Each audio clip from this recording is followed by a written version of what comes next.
Now, the shoulder is a very unstable joint. It's one of the most unstable joints in the body. Let's take the hip as an example. So the hip and the shoulder are very similar joints in terms of they are ball and socket joints.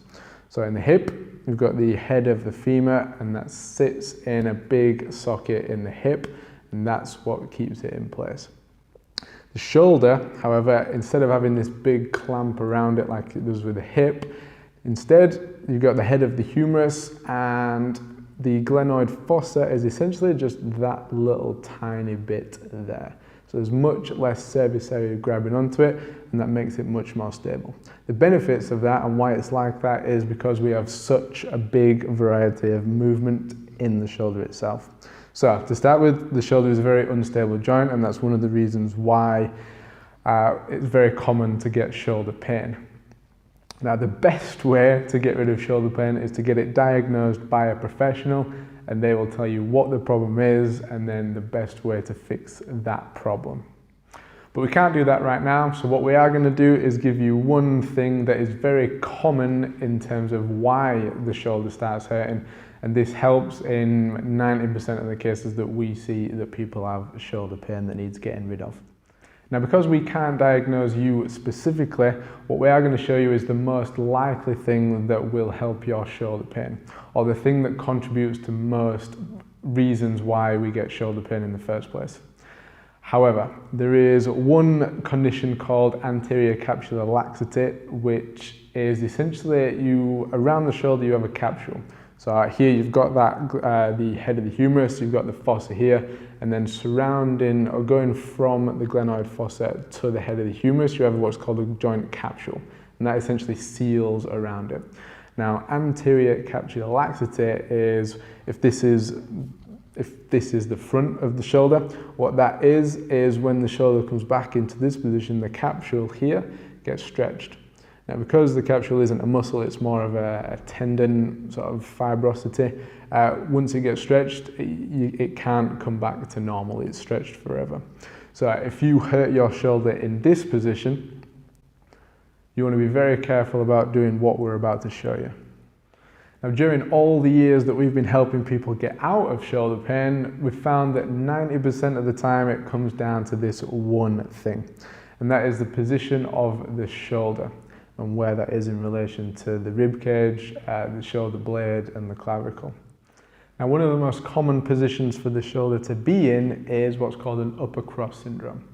With how we live our lifestyles at the minute, we are very sedentary, so we sit down a lot and we end up in this position as opposed to this position. Now, what this does is the shoulders roll forwards, the upper back curves over, and everything isn't in its ideal place. And it's this that leads to the shoulder pain. Now, it can lead to shoulder pain through a variety of different things. So it can just be the position in itself. Something's pulling at the back, something's pushing at the front, something just hurts.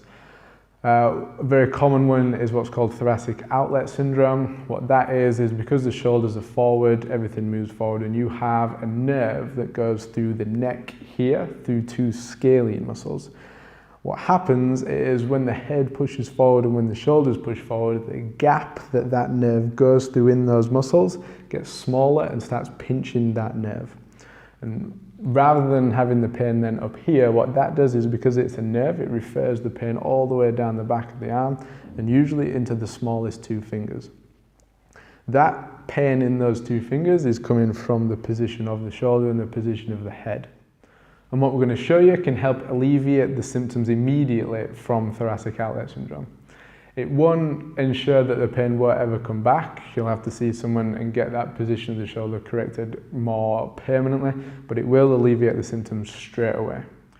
So how do we get out of the pain? How do we fix the problem? How do we reverse thoracic outlet syndrome? How do we stop impingement syndromes? 90% of the time it's because of very tight pecs, or tight pecs will help the problem 90% of the time. In your approach to fixing anything, whether it's shoulder pain, hip pain, whatever it is, the first solution should always be the simplest solution, or the first thing you try should always be the simplest solution. There's no point if you've got a little bit of shoulder pain going straight in for an invasive surgery that's going to cut things off and tape things to different places, because it might not work. and there's much bigger risk than there is potential reward with that scenario. So what you want to do is try the simplest thing first, and what we're going to show you now is that simple thing. So you want to set yourself up, whether it's using a Swiss ball. You don't have to use a Swiss ball, you can use anything that you can put your arm up on. A sofa, a chair, a bed, whatever it is, a wall. You can do this one standing up as well. And you're going to set it up so whatever you're using, we're going to assume that you are using a Swiss ball. So you want to set the ball up so it's as close to the shoulder that you are stretching as you possibly can. You're going to be on your knees and your other hand is going to be on the floor. From here, all we're going to do is drop both shoulders down together, and you should feel a stretch across the front of the shoulder of the arm that is up on the ball. And all you're going to do is hold that for between 30 and 60 seconds, and depending on how tight it is, depends on how long you hold the stretch for. Now, once you've done the stretch, see how you feel. Get up, move your shoulder around. Does it feel better? If it doesn't, and your shoulder doesn't feel any worse, just try it again. Try stretching 3, 4, 5 times, see if it gets any better after that. If it gets worse, don't do it again. Chances are that the position of the shoulder being forwards isn't what's causing your shoulder pain. And what you're going to do then is go and find the next simplest solution. I would recommend find a shoulder specialist of some sort who can look at your shoulder and diagnose it. If your shoulder does feel better after doing the stretch, brilliant. Chances are it's because of where your shoulder is in relation to the rest of your body. But keep doing the stretch. Just because you're out of pain doesn't mean that the problem has then gone away. Pain shouldn't be the only motivator. It should be not getting back into pain that motivates you to keep doing that stretch, keep finding other solutions that will help with the shoulder pain, and have a nice healthy shoulder in the long run. Give it a try and let us know how you get on with it. Thank you for watching the video. Hope you enjoyed it. If you haven't already, click the button below and subscribe, and check out our latest videos just here.